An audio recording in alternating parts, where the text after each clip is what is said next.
the timing is terrible right now. You would love for the trade deadline to be August 15th. There'd be a lot more clarity. All right, everyone, we told you we're bringing the heat every day that ends with a Y, and we're coming to you on a Saturday.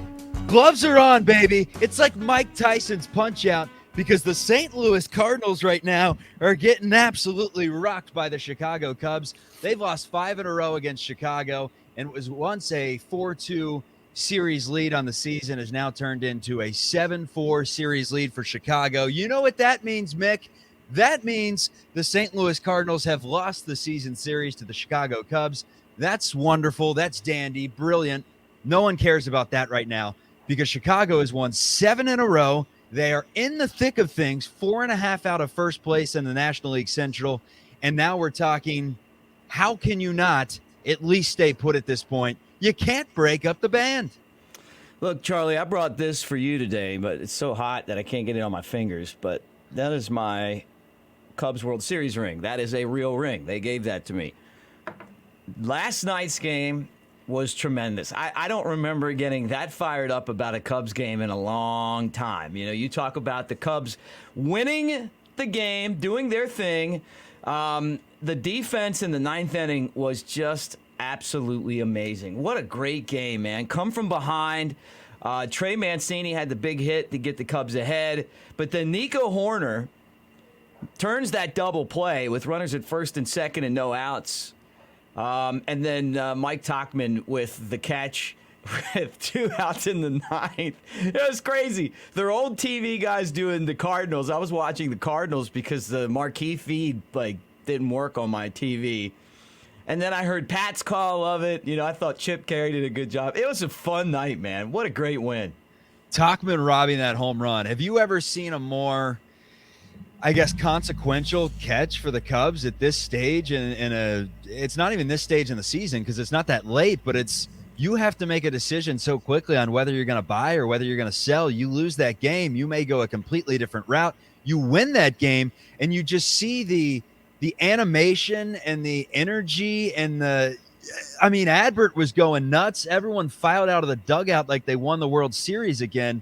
I don't see how you can break up a unit that is meshing so well, that is so cohesive right now, that is so excited to be out there. How can you look these guys in the face right now and say, hey, next year's our year. We're going to break this thing up for some more prospects, even though you guys are playing incredible and you look like you're having a ton of fun out there. I just don't know how you can do it.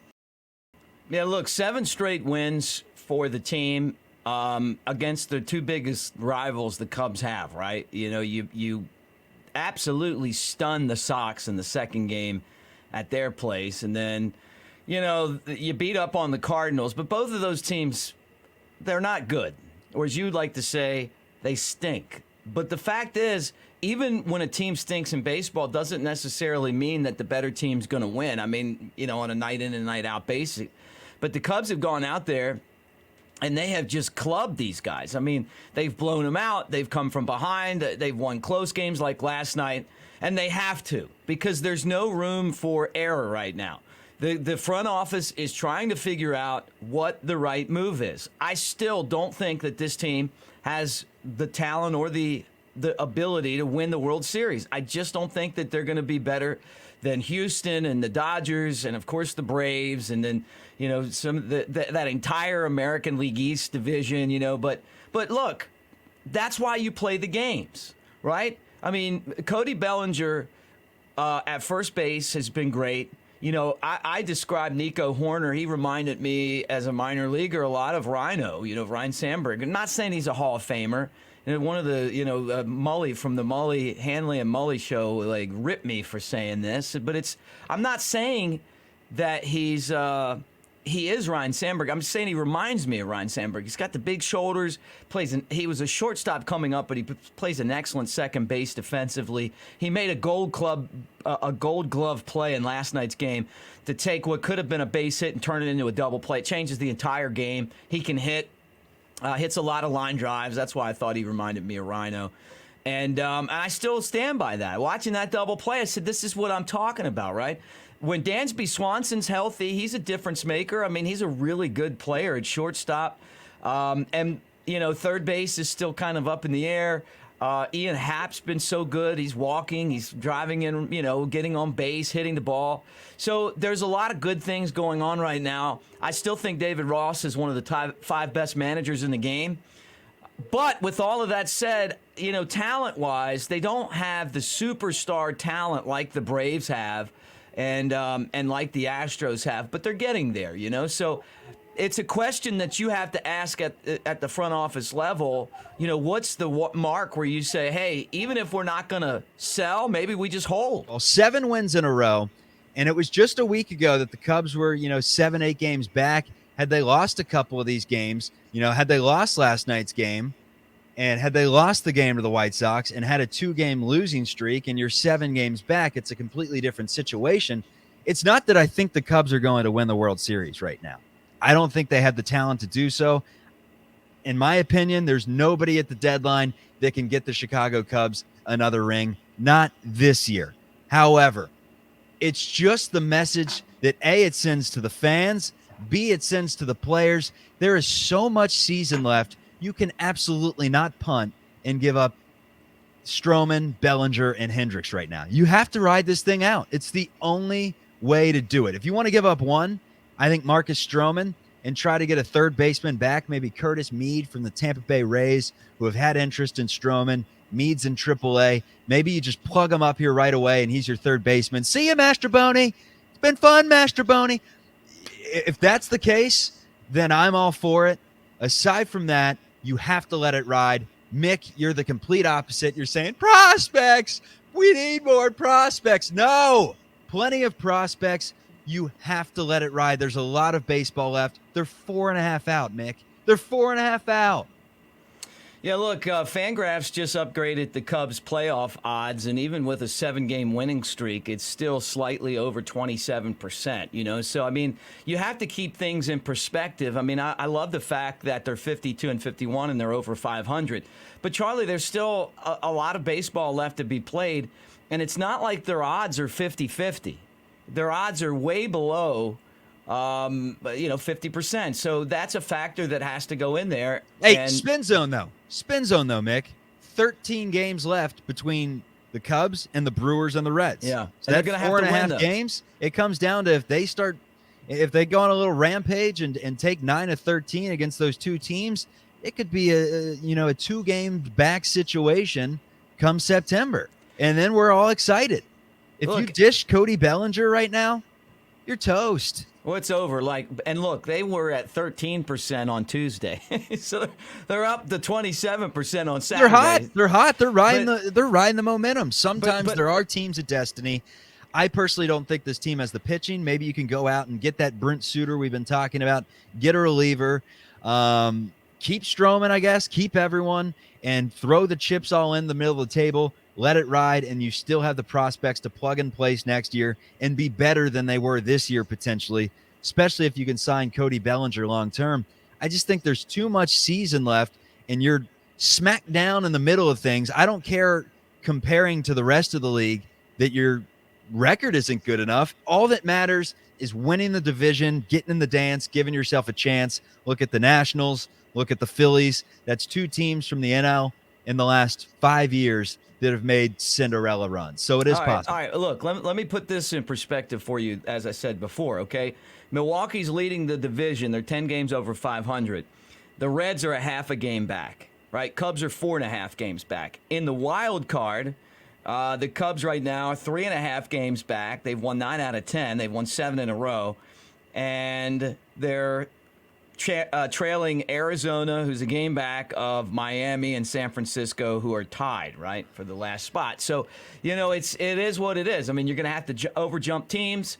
The like I said before, before your playoff odds aren't great. So let me throw this out at you, and this is what you don't want to say or hear, but this is the truth. Does winning make the Cubs' talent even more valuable in the trade market? Is this great as far as building the value of these guys to get better prospects in return? And the answer to that is 100% yes. Cody Bellinger is as hot of a player prospect that is in the market right now. And that even includes Nolan Arenado and whoever else might be there. I saw where someone said he might be going to the Dodgers, right? What if he came to the Cubs? I don't think the Cardinals and the Cubs would trade. The Cardinals. I had the one boxing glove on earlier, the Mike Tyson's Punch Out. I'd have to put the other one on because the Cardinals would be down really bad if that were to happen. Yeah, right. So, but he would be a good fit for the Cubs and what they need. So that's a decision that they have to make. But if you go into this thing on the first and and you sell, you're going to get a lot for him, and at least you should. And that could help the Cubs out in the long term. When you think about it sensibly, it's a big time shot if they either hold or go and buy at this time. So I'm not saying I wouldn't like that as a fan. I would love it. I mean, would it be great to see, this team kind of be a team of destiny like you mentioned, but there's a lot of other teams that are hoping to be a team of destiny too, and some of them have Mike Trout and Shohei Ohtani, so the Cubs don't have anything close to that as far as their players. Those are the two best in baseball. I think the Cubs are a much better, well-built organization and definitely team at the big league level, but it comes down to what package you could get and how confident you are in what this team is going to be able to do when they're not playing the slugs that are the White Sox and the Cardinals. How far away are the Cubs from competing, do you believe? Because they're close. I mean, look, they're competing right now, but it's just when you look at the teams that are at the top, there's a lot of young prospects. There's teams that have, continued to win like the Astros and the Dodgers. And my biggest criticism of the Cubs is that in 2016 they won the World Series. I expected to see them more like the Astros organization, where they were constantly knocking on the door of another one. They would get back, and maybe they didn't win it, but they lost in the World Series. Or they, like the Astros, they come back and they win one after losing one, right? I thought that the Cubs would be that type of organization, but they haven't been. After they won, I got a real sense of entitlement. I didn't like it, and I think that was the toughest thing that they were going to deal with, because this is the most coveted ring in sports history, and it's hard to kind of get past that winning when you know that you're never going to be able to accomplish that again. But elitism is something that really will destroy an organization, and I got to give Jed Hoyer a lot of credit, because I feel like this organization is a lot different now, and it's moving definitely quickly in the right direction. So with that said, I just feel like there's some holes that they need to fill. James Taillon's pitching today. He's been so inconsistent, and he's been hurt a lot, and he's got to be healthy. This is the first year of a 4-year contract for this guy. But if he pitches like he did against the Yankees, the Cubs are going to be all right. I just think, though, if you're looking at this and you take the fandom away, right, the fandom away, and you say, what is the best thing for the organization to win another one of these, I think that it's go into this market, and if you get a deal from one of these other organizations that's, on the cusp of winning, and you end up with, I can't say no to this, then take it. I don't think anyone out there can deny that in terms of winning a World Series down the line. Trading Cody Bellinger is your best move, if he's not going to sign. But considering they want to bring back Bellinger, I would think, why wouldn't you? He could be the cornerstone for a long time. If you punt on this season on August 1st in the middle of let's say they had won 8 of 9 or 9 of 11 or whatever it may be, and you see a game like they just had against the Cardinals where Tauchman goes over the wall, pulls it in, he's fired up, Alzolay looks like he just got the save in the World Series, everyone's storming out of the dugout, things seem to be clicking at the right time, and you just break it up. Why? Wrigley's an attraction. People are still going to the game. Let me say this. But why? When these guys sign and they agree to come play to the Cubs, and the team says that they're going to compete, that's what the players believe, and that's what they're doing right now.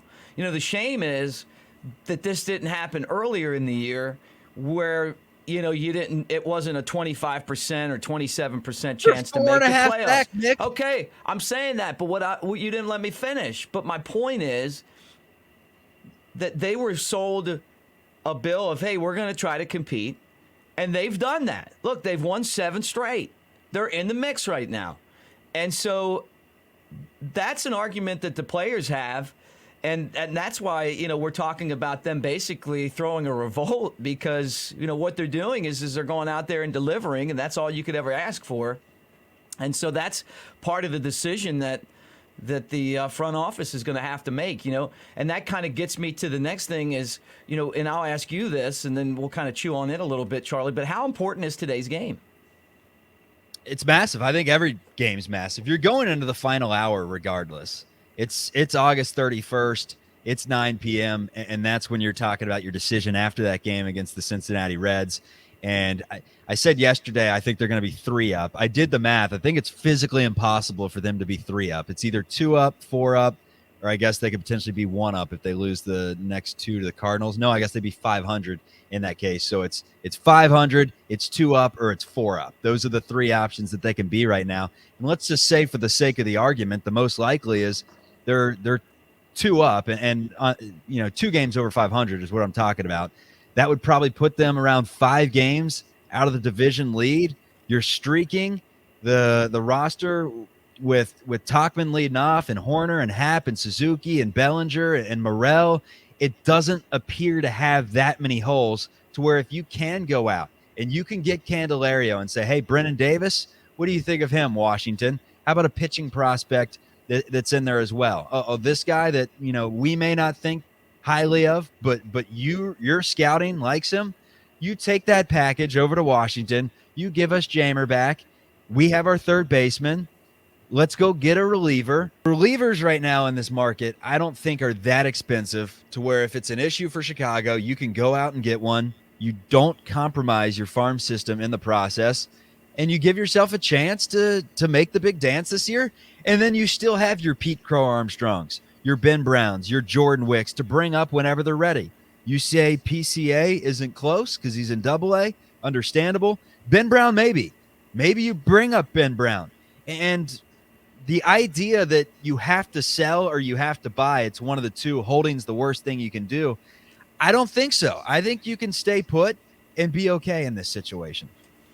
Well, we'll find out. I mean, I don't know. I just, like I've said from the beginning, the formula looks like this. It's like you're either competing for championships or you're at the bottom and you're collecting talent. The teams in the middle have a tough time, winning World Series. I mean, like, look at all the teams that are winning right now.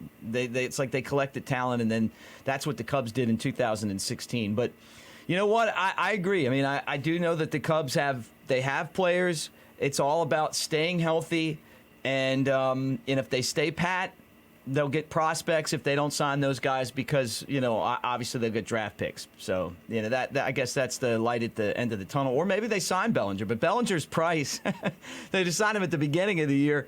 He would have been a lot cheaper. His price is going sky high. It's tough because if you get rid of Cody, you're getting someone's top prospect or a pair of top 5 prospects. Yeah. Like you are adding to your farm system and slowly making it one of the best farm systems in all of baseball. The question I have is, how many fans out there want Cody Bellinger? What's the risk to reward when it comes to keeping him as compared to giving him away? I mean, if you ship him right now and punt on this season, which getting rid of Bellinger does in this situation, unless you're getting, let's say you're trading him to Detroit for Riley Green, I don't know why they'd ever make a deal like that, unless you're getting a young, talented player that's ready to step in just to a different system. I mean, maybe you could go that route. But if you're getting rid of Bellinger right now, why would he want to sign? Yankees, teams like that are going all in. Hell, the Angels are going all in. Chicago's a big market team that sometimes, for whatever reason, they don't act like a big market team. Well, I don't agree with that. I mean, look, they've had to rebuild the infrastructure of Wrigley Field, and then all the stuff that's around that was, privately financed. And I just don't think, Charlie, and this is just a philosophy thing, that it matters how much money you spend, and it doesn't equate to winning. I mean, look at the Padres. They went out and spent all this money, and they're not any good. Cubs have a better record than them, and their payroll and the amount of talent that they have star talent far exceeds what the Cubs have, but yet they still haven't won. And you love it when I talk about Baltimore, or talk about Tampa Bay, or talk about Arizona, or talk about Texas, and you look at these teams, they're all at the top, and they have young players that aren't necessarily high-priced free agents. You know, with the money and the long-term guaranteed contracts also comes guaranteed, if I don't feel like it, I'm not playing. And there's nothing you can do about it. And there's no accountability. Why do you think that guys go into these years where they don't have a deal, like Cody Bellinger this season, and he's amazing? But it's not just him. It happens constantly that, you know, contract years, these guys are amazing, you know.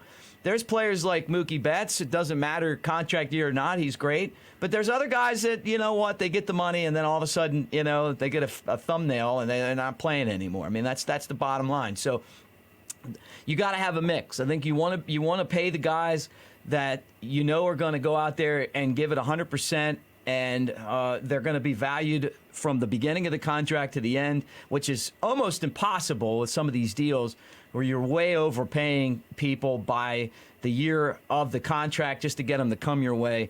So you know that going in, but you know at the same time, I don't think the Cubs are cheap. I just don't. I just think that you're trying to be strategic with the way that you spend the financing that you have. You also don't want to get stuck in a spot like we had with Jason Hayward. You know, he was the terrible deal. He was like 3 or 4 years. He's like a ground ball to second specialist. You know, I know, look, he can run the bases and he's a good guy and he gave the talk in the locker room and all that stuff. Look, I get it. I mean, and I'm a fan of that. And have a Gold Glover and a good base runner. But he was paid to be a superstar, and he wasn't. And that's what you fear when you give away these big contracts.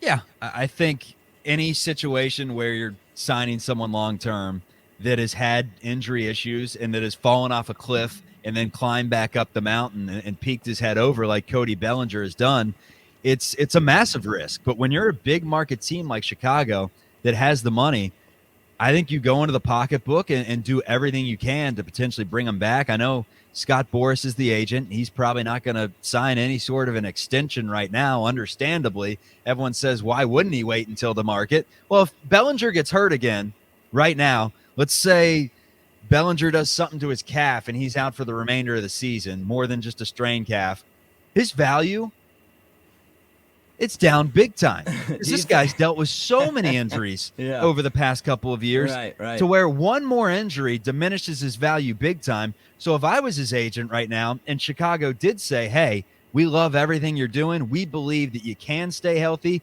and that you can be this cornerstone for a long time, let's just lock you up now. To me, that seems safe on his part. But well, let me ask you this then. Okay, what do you think there's a better chance of happening? Bellinger, Tyon, Dansby, you know, any of these guys that are on the team right now, say them continuing to play like this or them getting hurt and missing substantial time during the season? I think when we've seen this core together this year, 100% healthy throughout the lineup, they've been a very serviceable team. The issue is right now, you're playing the Cardinals. And like you said, the Cardinals stink. Give me the voice, Mick. What are the Cardinals right now? Cardinals are stinky. Very stinky. They're not good whatsoever. And then you got the Reds, you got the Braves right after. Don't they have the Rays a couple series after the Braves? So, like, the timing is terrible right now. You would love for the trade deadline to be August 15th. There'd be a lot more clarity come August 15th. It's horrible that they're beating up on all these trash teams right now. You look back after the All-Star break and you say, well, they took 2 or 3 against the Yankees and they took one in Fenway. So it's hard to say right now. The one thing I will say is if you're in the mix, if you have a chance, I think you have to let it ride. We've seen too many times over the years that prospects are just that. They're prospects. I remember when I was calling Smokies games, Trevor Clifton was supposed to be the next big thing. Trevor Clifton, did he make it to AAA? Like, this stuff happens all the time, Mick, to where sometimes if you have a guy that's playing really well and you have a team that's enjoying themselves as much as they are, You have to enjoy the entire summer. You Right. can't be running Well, they Mervis can't out there be. at first base. You can't trade Bellinger for not guys that aren't top end prospects. Well, they're You know, going to be top like end when prospects. when But that doesn't mean Chris look at Bryant Nick came Manziel along. of Cincinnati. He was a big-time prospect. He's average. I know, but I saw him, and he didn't knock my socks off. I mean, look, he's from Knoxville. I like the story and all that, but it wasn't the same as watching, Javi Baez when he came through, Kyle Schwarber, Chris Bryant, and what those guys did in the minor leagues and how easy they made it look, and then, on their way to the major leagues. I mean, you have to get another Pete Crow Armstrong type guy if you're going to make a deal. And the fact that the Cubs are winning, teams know that the Cubs don't have to trade. I mean, this is what makes being the team president of baseball operations so tough, because you can't win either way. If you hold these guys and they get their ass kicked in the next couple weeks, then all of a sudden you missed an opportunity to make your organization better. You might be able to go out and get the next, Fernando Tatis. Remember the White Sox had him. They traded him to the Padres. And I know he got busted for whatever, but he's still a great player when he's healthy. You could make a deal and get a difference maker like that. Or, what if you trade him away, and then everybody's going to be sitting around going, hey, this team was just putting it all together. They just gelled, and so, I mean, it's a no-win situation for him. I just think when you look at the odds, and people love analytics, it's a 27% chance that they even make the playoffs. And then to win the World Series, what do you think the odds are that the Cubs win the World Series? 1. So making the playoffs is 27.3 according to FanGraph. Wild card 10.6%. Clinch a bye in the playoffs 1.1%. And Charlie, to get one of these right here, let me show you this. I just want to make this clear to you and everyone that hangs out with us. I'm a gambler. No. 0.7? 0.9. 0.9. 0.9. Okay. So less than a percent. Telling me there's a chance.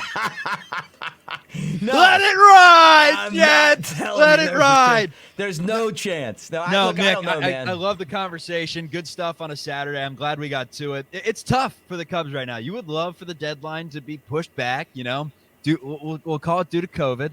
We'll push it back 2 weeks, extend the deadline, and August 15th would make things a lot easier for the Cubs and the Cubs fans, but unfortunately right now, that's not the situation. They have to make a decision by, I believe, Wednesday. Right. That's the first. So I guess can't wait Tuesday to watch night. the game tonight, by the way. It is going to be fun, man. Must It's going watch to be TV. It will be tough to follow up what they have done these last 2 days. I know. So, all right. Well, look. One more topic. I know you have some stuff to do. What are you going to go to the Wrigley Field Sportsbook today and lay down some cash? I wasn't planning on doing that, but maybe now that you just brought it up, I didn't just have any throwing plans. it out there. All right. Look, it was 4 years ago today that your friend and mine, David Bodie, hit the immaculate grand slam. The Cubs were down by 3 in the bottom of the 9th inning, bases loaded, 2 outs, and he hits a 4-run home run, which we call grand slam. It's an immaculate grand slam because they won 4-3. I mean, it's happened like in the history of baseball less than a handful of times. That was 4 years ago today, and I still think that was one of the coolest moments I can remember in Cubs history. Mick, you're a big league talent, my friend. Hey, subscribe, comment, everyone. Sam Valente's behind the scenes. Sam, why don't you pop in? Pop in, Sam. We'll show the man that made the cover graphic. There he is. He's even got the brick wall. This guy, the thumbnails, everything to do with the polish of the set and everything. This is the man that makes it happen. So, Sam, we salute you, appreciate it, and have a great day, everyone. Subscribe, tell your friends.